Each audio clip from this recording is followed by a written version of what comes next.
ব্যাটাতে যে ছেলেটা এসছে, সন্তানকে নিয়ে যে মাঠে এখানে এসছে, যে ছেলেটা প্রাইভেট থেকে খাতা কলম নিয়ে স্লোগানে এসছে, তারা ক্ষমতার জন্য রাজপথে। বাংলাদেশের যারা গোয়েন্দা সংস্থা আছেন তারা জানে না বিদেশে বাংলাদেশের বিরুদ্ধে কি ষড়যন্ত্র হয়। তারা জানে না বাংলাদেশের সার্বভৌমত্ব ঝুঁকিতে ফেলার জন্য কি ষড়যন্ত্র হয়। তারা যেটা করে, তারা ক্যান্টনমেন্টে বসে বসে রাজনৈতিক দল খোলে। তারা এই দলের বিরুদ্ধে আরেকটা দলকে লাগিয়ে দেয়, তারা এক নেতার বিরুদ্ধে আরেক নেতাকে লাগিয়ে দেয়। আপনারা বাংলাদেশের গোয়েন্দা সংস্থা, আমরা আপনাদেরকেও দেখছি।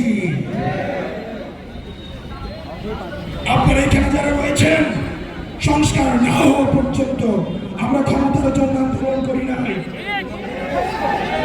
এই প্রজন্ম ব্যাটাতে যে ছেলেটা এসছে, সন্তানকে নিয়ে যে মাঠে এখানে এসছে, যে ছেলেটা প্রাইভেট থেকে খাতা কলম নিয়ে স্লোগানে এসছে, তারা ক্ষমতার জন্য রাজপথে